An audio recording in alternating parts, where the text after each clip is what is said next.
ನಮಸ್ಕಾರ. ಇವತ್ತು ನಾವು ಭಾಗವತ ಪುರಾಣದ 5ರಿಂದ 7ನೇ ಸ್ಕಂದದಲ್ಲಿ ಬರುವಂತಹ ಜಡಭರತನ ಕಥೆಯ ಬಗ್ಗೆ ನಾವು ತಿಳ್ಕೊಳ್ಳುವ.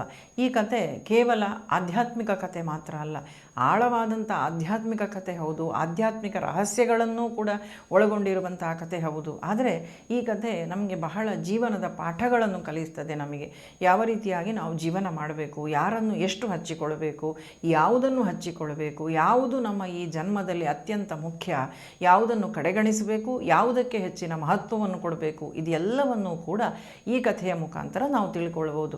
ಭಾಗವತ ಇರ್ಬೋದು, ಮಹಾಭಾರತ ಇರ್ಬೋದು, ರಾಮಾಯಣ, ಈ ಎಲ್ಲದರಲ್ಲಿಯೂ ಬರುವಂಥ ಉಪಕಥೆಗಳು, ವ್ಯಾಖ್ಯಾನಗಳು ನಮಗೆ ಕೆಲವೊಂದು ಸಂದೇಶಗಳನ್ನು ಕೊಡಲಿಕ್ಕೋಸ್ಕರ ಬಂದಿದೆ ಸ್ನೇಹಿತರೆ. ಸುಮ್ಮನೆ ಅದರಲ್ಲಿ ಯಾವುದೇ ಕಥೆಯನ್ನು, ಕಥಾಭಾಗಗಳನ್ನು, ಉಪಾಖ್ಯಾನಗಳನ್ನು ವೇದವ್ಯಾಸರು ಇಟ್ಟಿಲ್ಲ. ಈ ಕಥೆ ಜಡಭರತನ ಕಥೆ. ಜಡಭರತ ಇದು 3 ಜನ್ಮಗಳಲ್ಲಿ ನಡೆಯುವಂತಹ ಕಥೆ. ಈತ ಹಿಂದೆ ಭರತ ಅಂತ ಹೇಳುವಂಥ ಒಬ್ಬ ರಾಜನಾಗಿ ತಾನು ಹುಟ್ಟುತ್ತಾನೆ. ಈ ಭರತ ಏನಿದ್ದಾನೆ ಅವನು ಋಷಭದೇವನ ಮಗ. ಋಷಭದೇವ ಅಂತ ಹೇಳಿದರೆ ಭಾಗವತ ಪುರಾಣ ಮಹಾವಿಷ್ಣು ದೇವರ 24 ಅವತಾರಗಳನ್ನು ವರ್ಣಿಸ್ತದೆ. ಆ 24 ಅವತಾರಗಳಲ್ಲಿ ಒಂದು ಅವತಾರ ಈ ಋಷಭದೇವನದ್ದು. ಈ ಭಗವಾನ್ ಋಷಭದೇವನ ಮಗನಾಗಿ ಈ ಭರತ ಹುಟ್ಟುತ್ತಾನೆ. ಈ ಭರತನಿಂದಲೇ ನಮ್ಮ ದೇಶಕ್ಕೆ ಭಾರತ ಅಂತ ಹೇಳುವಂಥ ಹೆಸರು ಬಂತು ಅಂತ ಹೇಳುವಂಥ ಉಲ್ಲೇಖವೂ ಕೂಡ ಉಂಟು. ಈ ಭರತ ಅತ್ಯಂತ ಶ್ರೇಷ್ಠನಾದ ಧಾರ್ಮಿಕನಾದ ರಾಜ. ಅವನ ರಾಜ್ಯದಲ್ಲಿ ಎಲ್ಲ ಕಡೆಯಲ್ಲಿಯೂ ಕೂಡ ಸುಭಿಕ್ಷೆ ಇತ್ತು, ಹಸಿವಿರಲಿಲ್ಲ, ದುಃಖ ಇರಲಿಲ್ಲ, ಅನಾರೋಗ್ಯ ಇರಲಿಲ್ಲ, ಮನಸ್ತಾಪಗಳಿರಲಿಲ್ಲ. ಎಲ್ಲ ಕಡೆಯಲ್ಲಿ ಸುಭಿಕ್ಷೆಯಿಂದ, ಸಂತೋಷದಿಂದ ಪ್ರಜೆಗಳೆಲ್ಲರೂ ಕೂಡ ತಾವು ಜೀವನ ಮಾಡ್ತಾ ಇದ್ದರು. ರಾಜನಲ್ಲಿ ಎಲ್ಲರಿಗೂ ಕೂಡ ಅತ್ಯಂತ ಹೆಚ್ಚು ಪ್ರೀತಿ, ಮಮಕಾರ, ಗೌರವ ಎಲ್ಲವೂ ಇತ್ತು. ರಾಜ ಸಂತೋಷವಾಗಿಯೇ ಇದ್ದ. ಒಂದು ದಿನ ತಾನು ತನ್ನ ಅರಮನೆಯ ಮಹಡಿಯಲ್ಲಿ ನಿಂತುಕೊಂಡು ತಾನು ಹೊರಗಡೆ ನೋಡ್ತಾ, ಆಕಾಶವನ್ನು ನೋಡ್ತಾ ಆಲೋಚನೆ ಮಾಡ್ತಾನೆ. ರಾಜ ಭರತ ಬಹಳ ಧಾರ್ಮಿಕನಾಗಿ ಜೀವನ ಮಾಡಿದ್ದವನು. ಭಗವಂತ ಅಂತ ಹೇಳಿದರೆ ತುಂಬ ಪ್ರೀತಿ, ದೈವ ಭಕ್ತಿಯನ್ನು ಬಾಲ್ಯದಿಂದಲೇ ಇಟ್ಟುಕೊಂಡು ಬಂದಂತಹ ರಾಜ. ಈ ರಾಜ ಆಕಾಶವನ್ನು ನೋಡ್ತಾ ಆಲೋಚನೆ ಮಾಡ್ತಾನಂತೆ, ಇವತ್ತು ನನಗೆ ಎಲ್ಲವೂ ಸಿಕ್ಕಿದೆ ಜೀವನದಲ್ಲಿ, ಆದರೆ ನಾನು ಇಲ್ಲಿಗೆ ಮನುಷ್ಯನಾಗಿ ಬಂದಂತಹ ಯಾವುದಕ್ಕೋಸ್ಕರ ನಾನು ಇಲ್ಲಿಗೆ ಬಂದೆ, ಉದ್ದೇಶ ಏನು? ಕೇವಲ ನನ್ನ ಪ್ರಜೆಗಳನ್ನು ನೋಡಲಿಕ್ಕೆ, ಅವರ ಸಂತೋಷವನ್ನು ನಾನು ಅನುಭವಿಸಲಿಕ್ಕೆ, ಮತ್ತು ನಾನೂ ಕೂಡ ಈ ಅರಮನೆಯ ಭೋಗಗಳಲ್ಲಿ ಸಂತೋಷವಾಗಿರುವುದು, ಇಷ್ಟಕ್ಕೋಸ್ಕರವೇ ನನಗೆ ಇವತ್ತು ದೇವರು ಮನುಷ್ಯ ಜನ್ಮವನ್ನು ಕೊಟ್ರಾ? ಇಲ್ಲ, ಇಲ್ಲಿಗೆ ನನ್ನ ಜನ್ಮ ಸಾರ್ಥಕ ಆಯಿತಾ? ಇದರ ಹಿಂದೆ ಏನೋ ಉದ್ದೇಶ ಇರಬೇಕಲ್ಲ ಅಂತ ರಾಜ ಆಲೋಚನೆ ಮಾಡ್ತಾನೆ. ನಾವು ಕೂಡ ಆಲೋಚನೆ ಮಾಡಬೇಕು. ನಾವೆಷ್ಟು ಜನ ಆಲೋಚನೆ ಮಾಡಿದ್ದೇವೆ ಸ್ನೇಹಿತರೆ? ನಾವು ಯಾವತ್ತೂ ಮಾಡುವುದಿಲ್ಲ. ನಾವು ಏನೋ ನಮ್ಮ ಪುಣ್ಯದಿಂದ ಇವತ್ತು ಮನುಷ್ಯರಾಗಿದ್ದೇವೆ, ನಮಗೆ ಸುಖ, ನಮ್ಮ ಇಂದ್ರಿಯಗಳನ್ನು ತೃಪ್ತಿಪಡಿಸಿಕೊಳ್ಳುವುದು, ಇದರ ಕಡೆಗೇ ನಾವು ಗಮನ ಕೊಡ್ತೇವೆ. ಆದರೆ ಪ್ರಾಣಿಗಳಿಗಿಂತ ಉತ್ತಮ ಜೀವನವನ್ನು, ಬುದ್ಧಿಶಕ್ತಿಯನ್ನು ನಮಗೆ ಯಾಕಾಗಿ ಭಗವಂತ ಕೊಟ್ಟಿದ್ದಾನೆ ಅಂತ ನಾವು ಆಲೋಚನೆ ಮಾಡಬೇಕು. ನಮ್ಮನ್ನು ಯಾಕೆ ಮನುಷ್ಯರಾಗಿ ತಂದಿದ್ದಾನೆ? ಇದರ ಹಿಂದೆ ಭಗವಂತನದ್ದು ಏನೋ ಉದ್ದೇಶ ಇರಬೇಕಲ್ಲ ಅಂತ ನಾವು ಕೂಡ ಆಲೋಚನೆ ಮಾಡಬೇಕು. ಮಾಡಿದಾಗ ನಮಗೂ ಕೂಡ ದಾರಿ ಅಂತ ಹೇಳುವಂಥದ್ದು ತೋರ್ತದೆ. ಯಾಕೆ ಬಂದಿದ್ದೇವೆ ಅಂತ ಹೇಳುವಂಥ ಪ್ರಶ್ನೆ ನಮ್ಮಲ್ಲಿ ಬಂದರೆ ಅದಕ್ಕೆ ಉತ್ತರವೂ ನಮಗೆ ಸಿಗ್ತದೆ. ರಾಜನಿಗೆ ಈ ಪ್ರಶ್ನೆ ಬಂತು. ಅವನು ಆಲೋಚನೆ ಮಾಡ್ತಾನೆ, ಇನ್ನು ನಾನು ಬೇಕಾದಷ್ಟು ಅನುಭವಿಸಿ ಆಗಿದೆ, ಇನ್ನು ನಾನು ಭಗವಂತನ ಕಡೆಗೆ ನನ್ನ ಪ್ರಯಾಣವನ್ನು ಮುಂದುವರಿಸ್ತೇನೆ, ಆತ್ಮಜ್ಞಾನವನ್ನು ಪಡ್ಕೊಳ್ಳುವುದರ ಕಡೆಗೆ ನಾನು ಹೊರಡ್ತೇನೆ ಅಂತ ತೀರ್ಮಾನ ಮಾಡಿ ರಾಜ ಭರತ ಏನು ಮಾಡ್ತಾನೆ, ತನ್ನ ಮಕ್ಕಳಿಗೆಲ್ಲ ಪಟ್ಟಾಭಿಷೇಕವನ್ನು ಮಾಡಿ ರಾಜ್ಯದ ಜವಾಬ್ದಾರಿಯನ್ನು ಅವರಿಗೆ ವಹಿಸಿ ತಾನು ಪುಲಹ್ಯ ಋಷಿಗಳ ಆಶ್ರಮದ ಕಡೆಗೆ ತಾನು ಕಾಡಿಗೆ ಹೋಗ್ತಾನೆ. ಅಲ್ಲಿ ಹೋಗಿ ಅವರ ಜೊತೆಯಲ್ಲಿ ತಾನು ಕಾಡಲ್ಲಿ, ಆಶ್ರಮದಲ್ಲಿ ಅವರಿಗೆ ಯಜ್ಞಕ್ಕೆ, ಯಾಗಕ್ಕೆ ಬೇಕಾದಂತಹ ಎಲ್ಲ ತಯಾರಿಗಳನ್ನು ಮಾಡಿಕೊಟ್ಟುಕೊಂಡು ತಾನೂ ಕೂಡ ಅಲ್ಲಿ ದೇವರ ಧ್ಯಾನವನ್ನು ಮಾಡ್ತಾ ಲೌಕಿಕದ ಎಲ್ಲ ಆಶಯ ಅಭಿಲಾಷೆಗಳನ್ನು ಕೂಡ ಬಿಟ್ಟು ತಾನು ಸಂಪೂರ್ಣವಾಗಿ ಸಂತೋಷಕರವಾಗಿ ತನ್ನ ಜೀವನವನ್ನು ಆ ಕಾಡಿನಲ್ಲಿ ಭಗವಂತನ ಧ್ಯಾನದಲ್ಲಿ, ತಪಸ್ಸಿನಲ್ಲಿ ತಾನು ಕಳೀತಾನೆ. ಒಂದು ದಿನ ರಾಜ ಭರತ ತಾನು ಆಶ್ರಮದ ಸಮೀಪದಲ್ಲೇ ಇರುವಂತಹ ನದಿಯಲ್ಲಿ ಸ್ನಾನ ಮಾಡಲಿಕ್ಕೆ ಅಂತ ಹೋಗಿದ್ದಾನೆ. ಸಂಜೆಯ ಹೊತ್ತು ಆ ಸಂಧ್ಯಾವಂದನಾದಿ ಕರ್ಮಗಳನ್ನು ಅವನು ಮಾಡುವಂತಹ ಹೊತ್ತು. ಅವನು ಅದರಲ್ಲೇ ಮುಳುಗಿರಬೇಕಾದ್ರೆ ಒಂದು ತುಂಬಿದ ಗರ್ಭಿಣಿ ಜಿಂಕೆ ಒಂದು ಅಲ್ಲಿಗೆ ಬರ್ತದೆ. ಹಾಗೆ ಬಂದಂಥ ಆ ಜಿಂಕೆ ಏನು ಮಾಡುತ್ತದೆ, ನೀರು ಕುಡಿತಾ ಇರ್ತದೆ. ಆವಾಗ ಎಲ್ಲಿಂದಲೋ ಒಂದು ಸಿಂಹದ ಗರ್ಜನೆ ಕೇಳುತ್ತದೆ. ಇವನು ಕಾಡಲ್ಲಿದ್ದಾನೆ, ಕಾಡಲ್ಲಿ ವನ್ಯಮೃಗಗಳು ಇರುವುದು ಸಹಜ. ಇದ್ದಕ್ಕಿದ್ದಂತೆ ಸಿಂಹಗರ್ಜನೆ ಕೇಳುವಾಗ ಈ ಜಿಂಕೆಗೆ ಹೆದರಿಕೆ ಆಗ್ತದೆ. ತುಂಬು ಗರ್ಭಿಣಿ ಜಿಂಕೆ ಬೇರೆ, ಅದು ಹೆದರಿಕೆಯಾಗಿ ಭಯದಿಂದ ನದಿಗೆ ಜಿಗಿದು ಬಿಡುತ್ತದೆ, ಹಾರುತ್ತದೆ. ಆವಾಗೇನಾಯಿತು, ಇದು ಭಯದಿಂದ ನದಿಗೆ ಹಾರುವಾಗ ಅದಕ್ಕೆ ಪ್ರಸವ ಆಗ್ತದೆ. ಅಲ್ಲಿ ಅದರ ಹೊಟ್ಟೆಯಲ್ಲಿದ್ದಂಥ ಜಿಂಕೆಯ ಮರಿ ಕೆಳಗೆ ಬಿದ್ದು ಬಿಡುತ್ತದೆ. ತಾಯಿ ಜಿಂಕೆ ಸತ್ತು ಹೋಗ್ತದೆ, ಮರಿ ನೀರಿಗೆ ಬೀಳುತ್ತದೆ. ಇದನ್ನೆಲ್ಲ ಭರತ ನೋಡ್ತಾ ಇದ್ದಾನೆ, ರಾಜ ಭರತ. ಅವನಲ್ಲಿ ಕರುಣೆ, ದಯೆ ಉಕ್ಕಿ ಬರ್ತದೆ. ಅಯ್ಯೋ, ಮರಿ ಜಿಂಕೆ ಒಂದು ಈ ರೀತಿಯಾಗಿ ಅನಾಥವಾಯ್ತಲ್ಲ, ಹುಟ್ಟಿದ ಕೂಡಲೇ ನನ್ನ ಕಣ್ಣ ಮುಂದೆ, ಇದು ನಾನು ಈಗ ಹೀಗೆ ಬಿಟ್ಟು ಬಿಟ್ಟರೆ ನೀರಲ್ಲಿ ಕೊಚ್ಚಿಕೊಂಡು ಹೋಗ್ತದೆ ಅಂತ ಅವನ ಹೃದಯ ಆ ಜಿಂಕೆಯ ಮರಿಗೋಸ್ಕರ ಮಮ್ಮಲ ಮರಗ್ತದೆ. ಹೋಗಿ ಆ ಜಿಂಕೆಯ ಮರಿಯನ್ನು ಕೈಯಲ್ಲಿ ಹಿಡ್ಕೊಳ್ತಾನೆ. ಹಿಡ್ಕೊಂಡು ತನ್ನ ಆಶ್ರಮಕ್ಕೆ ಬರ್ತಾನೆ. ತಾಯಿಯನ್ನು ಕಳ್ಕೊಂಡಂತಹ ಪುಟ್ಟ ಮರಿ ಅಂತ ಅದರ ಸೇವೆ ಮಾಡ್ತಾನೆ. ಅದನ್ನು ಸ್ವಲ್ಪ ದೊಡ್ಡ ಆಗುವಲ್ಲಿವರೆಗೆ ಚೆನ್ನಾಗಿ ಸಾಕ್ತಾನೆ. ಈಗ ಅವನ ಸರ್ವಸ್ವವೂ ಆ ಜಿಂಕೆ ಮರಿ ಆಗಿಬಿಟ್ಟಿತು. ಅವನಿಗೆ ಯಾವಾಗಲೂ ಇಡೀ ಎಷ್ಟು ಹೊತ್ತಿಗೆ ನೋಡಿದರೂ ಜಿಂಕೆ ಮರಿಯದ್ದೇ ಚಿಂತೆ. ಇದು ಸರಿಯಾಗಿ ತಿಂತೋ ಇಲ್ವೋ, ಅದಕ್ಕೆ ಹುಲ್ಲು ಸಿಕ್ಕಿತೋ ಇಲ್ವೋ, ಅದಕ್ಕೆ ಯಾರಾದರೂ ತೊಂದರೆ ಕೊಟ್ಟರೋ ಏನೋ, ಜಿಂಕೆ ಮರಿ ಮಲಗಿದೋ ಏನೋ, ಜಿಂಕೆ ಮರಿ ನೀರು ಕುಡಿತೋ ಇಲ್ವೋ. ಹೀಗೆ ಯಾವಾಗಲೂ ಕೂಡ ಜಿಂಕೆಯಲ್ಲಿ ಮೊದಲಿಗೆ ಅವನ ಬಂದದ್ದು ದಯೆ, ಆನಂತರ ಅವನಿಗೆ ಉಂಟಾದದ್ದು ಪ್ರೀತಿ. ಈಗ ಅವನಿಗೆ ಆ ಜಿಂಕೆ ಮರಿಯ ಮೇಲೆ ಮೋಹ. ಕೂತ್ರೆ ನಿಂತರೆ ಎದ್ರೆ ಹೋದರೆ ಎಲ್ಲಿ ನೋಡಿದ್ರೂ ಅವನಿಗೆ ಜಿಂಕೆ ಮರಿ. ಅವನು ಬಂದಂಥ ಉದ್ದೇಶ ಏನು, ಯಾವುದ್ರೊಳಗೂ ಸಿಲುಕಿ ಹಾಕಿಕೊಳ್ಳದೆ ನಾನು ಭಗವಂತನನ್ನು ಪಡಿಬೇಕು, ಭಗವಂತನ ಧ್ಯಾನ ಮಾಡಬೇಕು ಅಂತ ತನಗೆ ಇದ್ದಂಥ ಎಲ್ಲ ಸುಖಗಳನ್ನು, ಅರಮನೆಯ ವೈಭೋಗವನ್ನು ತ್ಯಾಗ ಮಾಡಿ ಬಂದಂಥ ಇವನಿಗೆ ಇಲ್ಲಿ ಈ ಜಿಂಕೆಯ ಮೋಹ ಅಡರಿತು. ಇಡೀ ದಿನ ಆ ಜಿಂಕೆಯ ಧ್ಯಾನದಲ್ಲಿ ತಾನು ತನ್ನ ಭಗವಂತನ ಧ್ಯಾನವನ್ನು ಮರೆತ, ತಪಸ್ಸನ್ನು ಮರಿತ, ಎಲ್ಲವನ್ನೂ ಮರಿತಾನೆ ರಾಜ. ಹೀಗೆ ಇರಬೇಕಾದ್ರೆ ಒಂದು ದಿನ ಆ ಜಿಂಕೆ ಕಾಡಿಗೆ ಅಲ್ಲೇ ಸುತ್ತಮುತ್ತಲು ಅಂಥೇಳಿ ಮೇಯಲಿಕ್ಕೆ ಹೋದಂಥ ಜಿಂಕೆ ಬರುವುದೇ ಇಲ್ಲ. ಬೆಳಗಾಯಿತು, ಮಧ್ಯಾಹ್ನ ಆಯಿತು, ರಾತ್ರಿ ಆಯಿತು, ಜಿಂಕೆ ಇಲ್ಲ. ಇವನಿಗೆ ಜಿಂಕೆಯದ್ದೇ ಆಲೋಚನೆ, ಭಗವಂತನ ಧ್ಯಾನ ಅಂತ ಹೇಳೋದು ಮರ್ತೇ ಹೋಯಿತು. ಮೋಹ ತಲೆಗೆ ಅಡರಿತು. ಇದರಿಂದ ಅವನಿಗೆ ಎಷ್ಟು ಕಷ್ಟ ಆಯಿತು ಅಂತ ಹೇಳುವಂಥದ್ದನ್ನು ನಾವು ನೋಡಬೇಕು. ಅವನ ಆರೋಗ್ಯ ಹದಗೆಡುತ್ತದೆ. ಜಿಂಕೆ ನನ್ನೊಟ್ಟಿಗೆ ಇಲ್ಲಲ್ಲ, ಜಿಂಕೆ ಮರಿಗೆ ಏನಾಯಿತು ಅಂತ ಅದರದ್ದೇ ಚಿಂತೆಯಲ್ಲಿ ಅವನು ಹುಷಾರು ತಪ್ಪುತ್ತಾನೆ. ನಾವು ಕೂಡ ಇಲ್ಲಿ ಆಲೋಚನೆ ಮಾಡಬೇಕು. ದಯೆ ಇರ್ಬೋದು, ಪ್ರೀತಿ ಇರ್ಬೋದು, ಅದು ಮೋಹ ಆಗಲಿಕ್ಕೆ ನಾವು ಬಿಡಬಾರ್ದು. ಮೋಹ ಆಯಿತು ಅಂಥೇಳಿ ಆದರೆ ಯಾವುದೇ ಒಂದು ವ್ಯಕ್ತಿ ಇರಲಿ, ವಸ್ತು ಇರಲಿ, ವಿಷಯ ಇರಲಿ, ಅದು ನಮ್ಮ ಆತ್ಮದೊಳಗೆ ಪ್ರವೇಶ ಮಾಡಲಿಕ್ಕೆ ನಾವು ಬಿಡಬಾರ್ದು. ಯಾಕೆಂದರೆ ಅಲ್ಲಿವರೆಗೆ ನಾವು ಪ್ರೀತಿ ಮಾಡಬೇಕಾದದ್ದು ಭಗವಂತನನ್ನು ಮಾತ್ರ. ಇನ್ನಿಲ್ಲದ ಪ್ರೀತಿ, ನೀನಿಲ್ಲದೆ ನಾನು ಬದುಕಲಾರೆ ಅಂತ ಹೇಳುವಂತಹ ಪ್ರೀತಿ ಮಮಕಾರ ನಮಗಿದ್ದರೆ, ನಾವು ಮಾಡಿದರೆ ಅದು ದೇವರನ್ನು ಮಾತ್ರ, ಇನ್ನು ಪ್ರಪಂಚದಲ್ಲಿರುವ ಯಾವುದನ್ನೂ ಅಲ್ಲ. ನಮ್ಮ ಮನೆಯೋ, ಹೆಂಡತಿಯೋ, ಗಂಡನೋ, ಮಕ್ಕಳು, ಸಂಬಂಧಿಕರು, ಸ್ನೇಹಿತರು ಯಾರೂ ಅಲ್ಲ. ಅಷ್ಟೊಂದು ಆತ್ಮಕ್ಕೆ ಪ್ರಿಯನಾಗಿರುವಂಥವನು, ಸದಾಕಾಲ ಶರೀರ ನಷ್ಟವಾದ ಮೇಲೂ ಜೊತೆಯಲ್ಲಿರುವಂಥವನು ಭಗವಂತ ಮಾತ್ರ. ಈ ತಿಳುವಳಿಕೆ ನಮಗಿರಬೇಕು. ಮೋಹಕ್ಕೆ ವಶರಾಗಬಾರ್ದು. ರಾಜ ಭರತ ಕಾಡಿಗೆ ಹೋದಂಥ ಜಿಂಕೆ ಬರಲಿಲ್ಲಲ್ಲ ಅಂತ ತಾನು ಚಿಂತಿಸಿ ದುಃಖಿಸಿ ಕೊನೆಗೆ ತಾನು ಆ ಜಿಂಕೆಯ ಚಿಂತೆಯಲ್ಲಿಯೇ ತಾನು ತನ್ನ ಶರೀರವನ್ನು ಬಿಡ್ತಾನೆ. ಅವನಿಗೆ ಮರಣಕಾಲ ಬರ್ತದೆ. ಆ ಮರಣಕಾಲದಲ್ಲಿಯೂ ಕೂಡ ಅವನು ಆ ಜಿಂಕೆಯನ್ನೇ ಆಲೋಚನೆ ಮಾಡ್ತಾ ಮಾಡ್ತಾ ಮಾಡ್ತಾ ತನ್ನ ಶರೀರವನ್ನು ಬಿಡ್ತಾನೆ.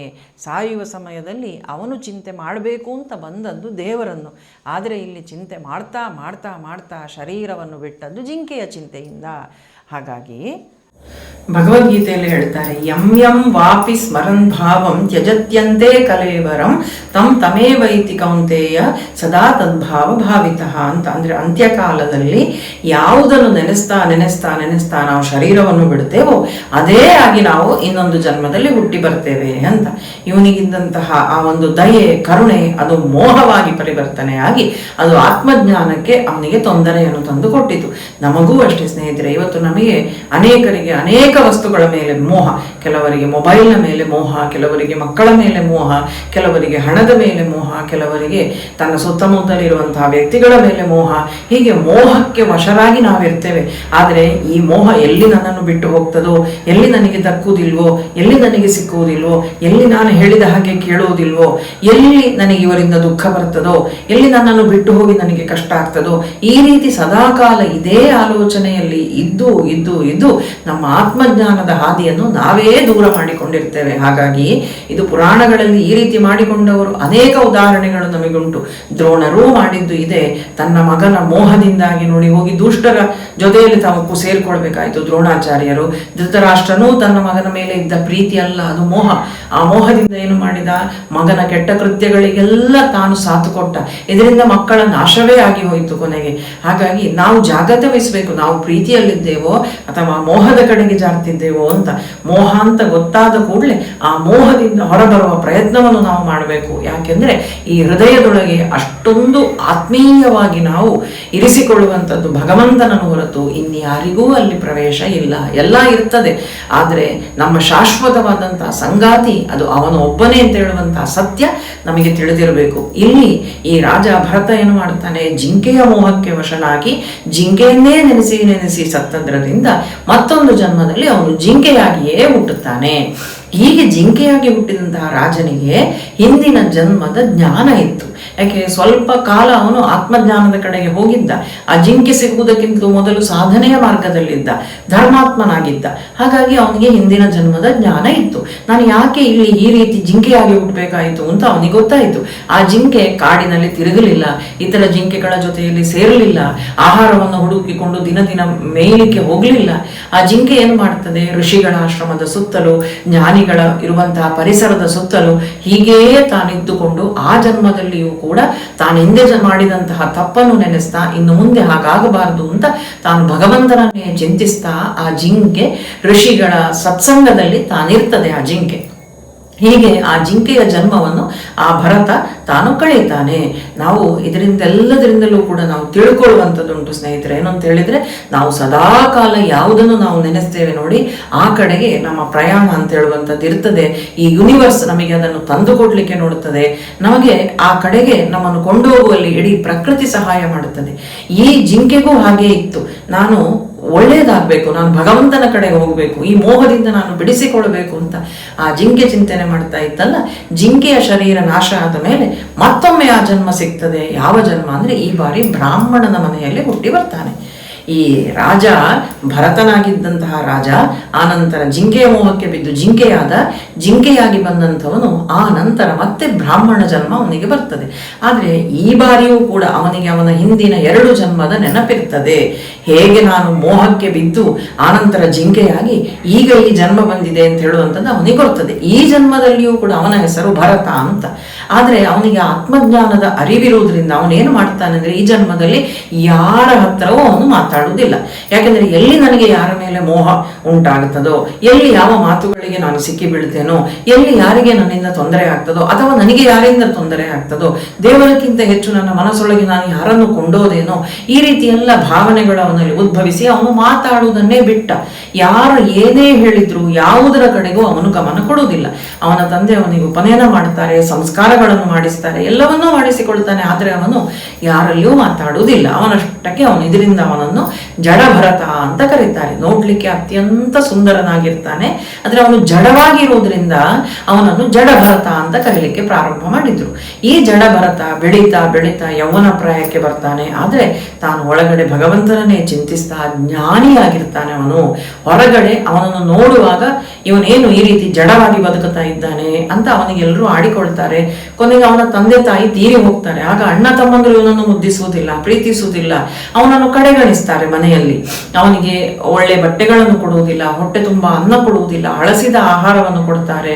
ಒಟ್ಟಾರೆ ಅವನನ್ನು ಯಾವ್ಯಾವುದೋ ಕೆಲಸಕ್ಕೆ ಹಚ್ಚುತ್ತಾರೆ, ಹೊಲದಲ್ಲಿ ಕೆಲಸ, ಹೊಟ್ಟೆ ತುಂಬಾ ಅನ್ನ ಇಲ್ಲ, ಅವನಿಗೆ ಕಷ್ಟ ಕೊಡ್ತಾರೆ ಕುಟುಂಬದಲ್ಲೆಲ್ಲರೂ ಕೂಡ. ಆದ್ರೂ ಅವನು ಸಮಾಧಾನದಿಂದ ಶಾಂತಿಯಿಂದ ಇದೆಲ್ಲವೂ ಕೂಡ ಶರೀರಕ್ಕೆ ಹೊರತು ನನ್ನ ಆತ್ಮಕ್ಕಲ್ಲ ಅಂತ ಹೇಳುವಂತಹ ಜ್ಞಾನದಿಂದ ತಾನು ಮೌನವಾಗಿ ಎಲ್ಲವನ್ನು ಸಹಿಸಿಕೊಂಡಿರ್ತಾನೆ ಈ ಜಡಭರತ.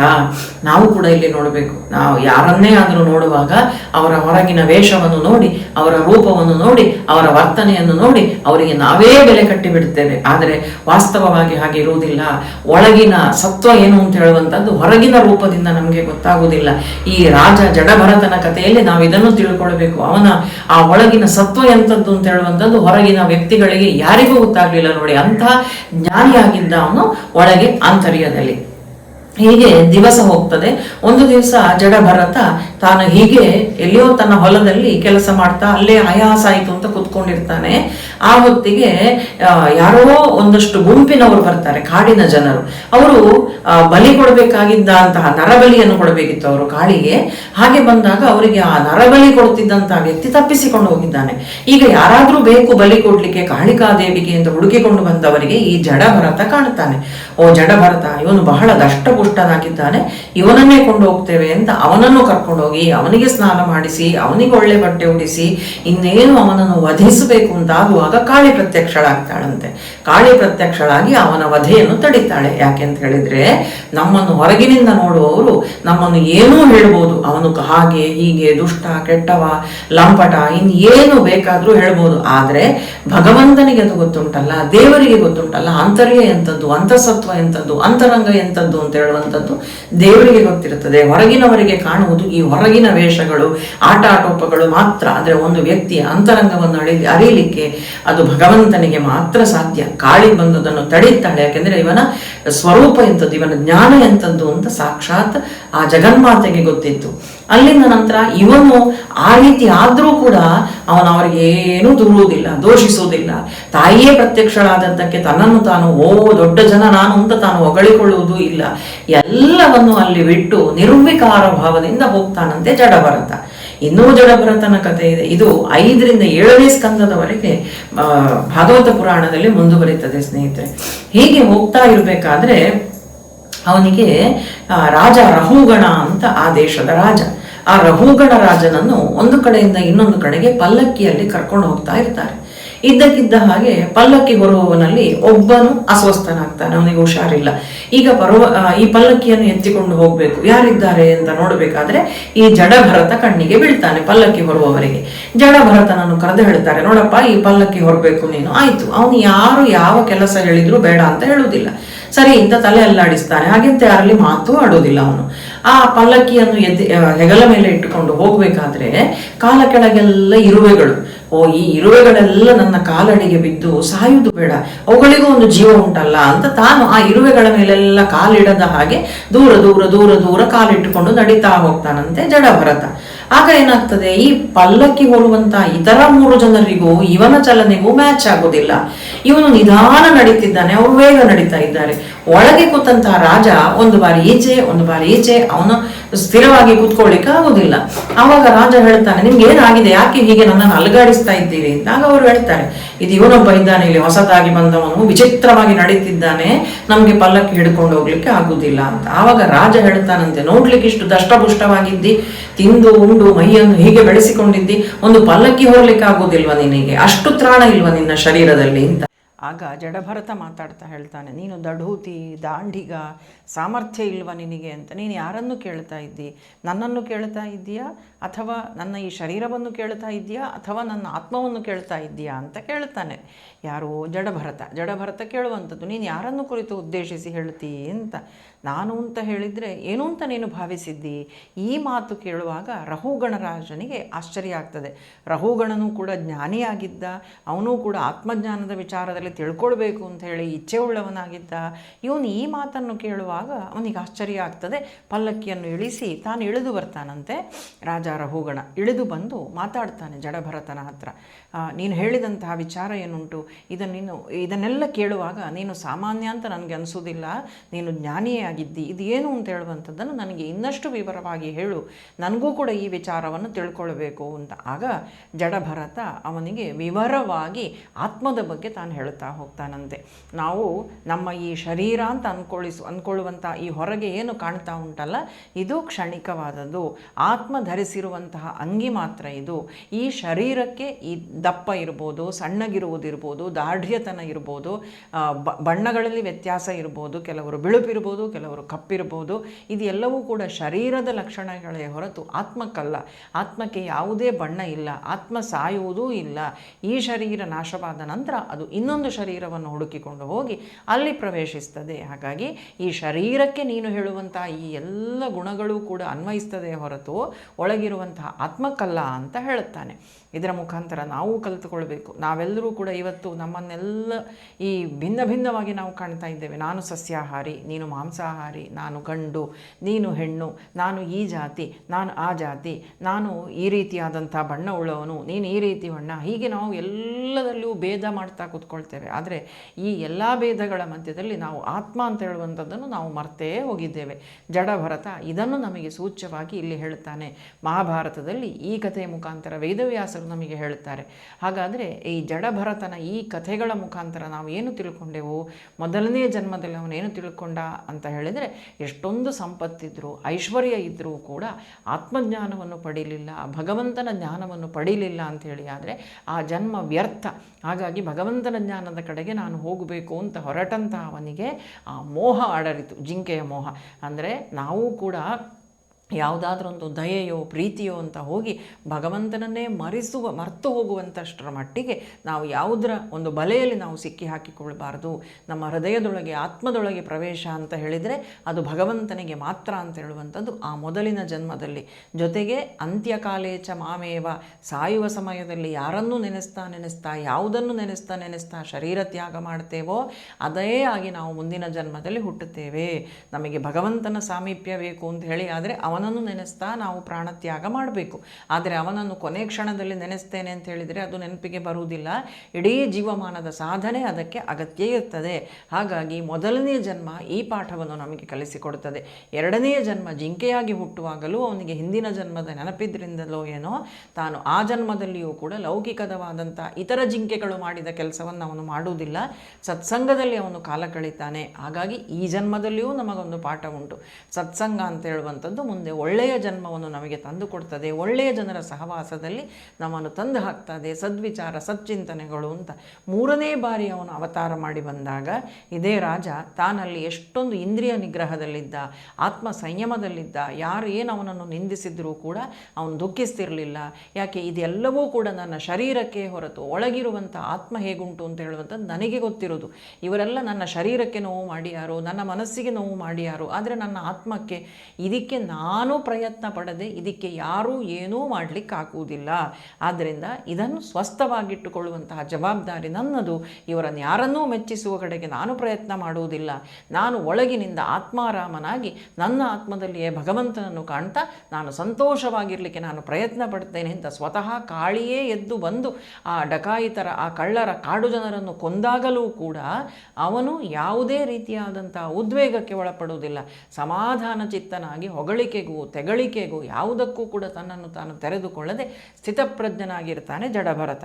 ಈ ರೀತಿಯಾಗಿ ಇದು ಅತ್ಯಂತ ಮಹತ್ವದ ವಿಚಾರಗಳನ್ನು ಒಳಗೊಂಡಿರುವಂತಹ ಭಾಗವತದ ಕತೆ. ನಾವು ಯಾವುದನ್ನು ಮಾಡಬೇಕು, ಯಾವುದನ್ನು ಮಾಡಬಾರ್ದು, ಯಾವುದನ್ನು ಎಷ್ಟು ಹಚ್ಚಿಕೊಂಡ್ರೆ ನಮಗೆ ಆಗುವಂತಹ ಪರಿಸ್ಥಿತಿ ಏನು, ಇದೆಲ್ಲವನ್ನೂ ಕೂಡ ವೇದವ್ಯಾಸರು ಇಲ್ಲಿ ನಮಗೆ ತೆರೆದಿಟ್ಟಿದ್ದಾರೆ. ಜಡಭರತನ ಈ ಕಥೆಯ ಮುಖಾಂತರ ನಾವು ಇದೆಲ್ಲವನ್ನೂ ಕೂಡ ತಿಳಿದುಕೊಂಡು ಆತ್ಮಜ್ಞಾನದ ಬೆಳಕು ಅವನೇನನ್ನು ಕೊಟ್ಟ ಇನ್ನೂ ವಿವರವಾಗಿ ಭಾಗವತ ಪುರಾಣದಲ್ಲಿ ನಾವು ಓದಬಹುದು. ಇದೆಲ್ಲದರ ಮೇಲೂ ಕೂಡ ನಾವುಗಳು ಕೂಡ ಗಮನ ಹರಿಸ್ತಾ ಅಪರೂಪವಾಗಿ ನಮಗೆ ಪುಣ್ಯವಶಾತ್ ಸಿಕ್ಕಿದಂತಹ ಈ ಮಾನವ ಜನ್ಮವನ್ನು ವ್ಯರ್ಥವಾಗಿ ಕಾಲ ಕಳೆಯದೆ ಯಾವುದೋ ನಿಂದೆಗೋ, ಇನ್ಯಾವುದೋ ಅಪಹಾಸ್ಯಕ್ಕೋ, ಇನ್ಯಾವುದೋ ಸಂಚುಗಳಿಗೋ ನಮ್ಮನ್ನು ನಾವು ಒಳಪಡಲಿಕ್ಕೆ ಬಿಡದೆ ಸಂತೋಷವಾಗಿ ಭಗವಂತನ ಸೇವೆಯನ್ನು ಮಾಡ್ತಾ, ಭಗವದ್ಭಕ್ತರ ಸೇವೆಗಳನ್ನು ಮಾಡ್ತಾ, ಸತ್ಕರ್ಮಗಳನ್ನು ಮಾಡ್ತಾ ಆಯುಷ್ಯವನ್ನು ನಾವು ಸಾರ್ಥಕವಾಗಿ ಕಳೆಯುವ. ಎಲ್ಲರಿಗೂ ಕೂಡ ಶುಭವಾಗಲಿ, ಮಂಗಳವಾಗಲಿ. ಕೃಷ್ಣ ಅರ್ಪಣಮಸ್ತು.